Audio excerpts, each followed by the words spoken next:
கர்த்தருடைய பரிசுத்தமான நாம மகிமைப்படுவதாக. ஆசீர்வாதமான ஒரு நல்ல காலவேளையிலையும் பாளையங்கோட்டை இந்திய தேவ சபையிலிருந்து காலை மன்னாவை உங்களுக்கு வழங்குவதில் மிகுந்த சந்தோஷம்.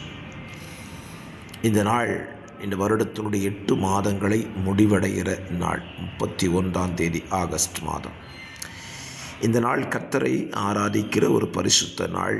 சபையில் கூடி நீங்கள் எல்லாரும் கர்த்தரை ஆராதிக்க கர்த்தர் உங்களுக்கு இந்த நாளிலே துணை செய்வாராக. இந்த நாளிலே நீங்கள் தியானிக்க வேண்டிய அதிகாரம் நியாயாதிபதிகள் 20ஆம் அதிகாரம். இந்த அதிகாரம் சொந்த ஜனத்துக்குள் ஏற்பட்ட ஒரு யுத்தத்தை இந்த அதிகாரம் நமக்கு காண்பிக்கிறது. இஸ்ரவேலருக்குள்ளே ஏற்பட்ட யுத்தம். இஸ்ரவேல் ஜனங்கள் 12 கோத்திரங்களாயிருந்தார்கள். 12 கோத்திரத்துக்கு இடையே நடந்த ஒரு யுத்தத்தை இந்த அதிகாரத்தில் வாசிக்க முடியும். அதற்கு காரணம் இஸ்ரவேல் கோத்திரங்களில் பென்யமீன் கோத்திரம்தான் இதற்கு காரணமாயிருந்தது.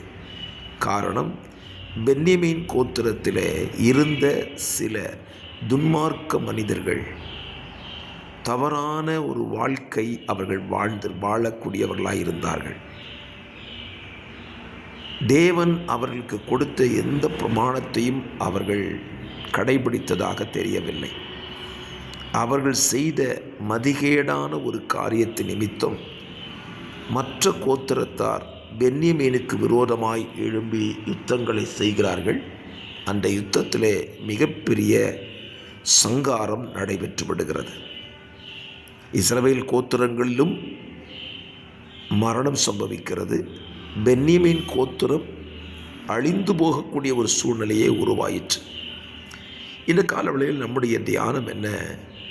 நாம் சகோதரர்கள், ரட்சிக்கப்பட்ட ஒவ்வொரு கர்த்தருடைய பிள்ளைகளும் சகோதரர்கள். கர்த்தருடைய சகோதரர்களாக இருக்கிற நாம் நமக்கு நாமே யுத்தம் பண்ணக்கூடாது. இன்றைக்கு பெரிய அவல நிலை என்றால் என்ன பார்த்தீங்கன்னா, தேவனால் ரட்சிக்கப்பட்ட ஜனங்கள் தான் ரட்சிக்கப்பட்ட ஜனங்களுக்கு விரோதிகளாய் இருக்கிறார்கள். ஒரு திருச்சபை இன்னொரு திருச்சபைக்கு விரோதமாய் யுத்தம் பண்ணுகிறது.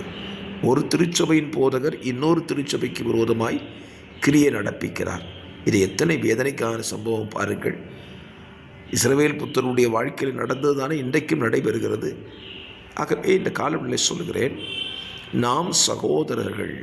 ஆபிரகாம் சொன்னான் அல்லவா, நமக்குள் வாக்குவாதம் வேண்டாம், நமக்குள் யுத்தங்கள் வேண்டாம். தேவ பிள்ளைகளாக இருக்கிற நாம் யாரோடும் தேவ ஜனங்களோடு யுத்தம் பண்ணவோ பிரச்சனை செய்யவோ அவர்களுக்கு விரோதமான காரியங்களை செய்வதற்கு நம்முடைய மனம் ஒத்து போக வேண்டாம். இந்த நாளிலே அப்படிப்பட்ட ஒரு நல்ல தீர்மானத்தை எடுத்து இந்த நாளின் ஆராதனைக்கு கடந்து செல்லுங்கள். நிச்சயமாகவே அந்த சுபாவத்தை கர்த்தர் நம்ம எல்லாருக்குள்ளேயும் கட்டளையிடுவாராக. ஆமேன். Amen. God bless you.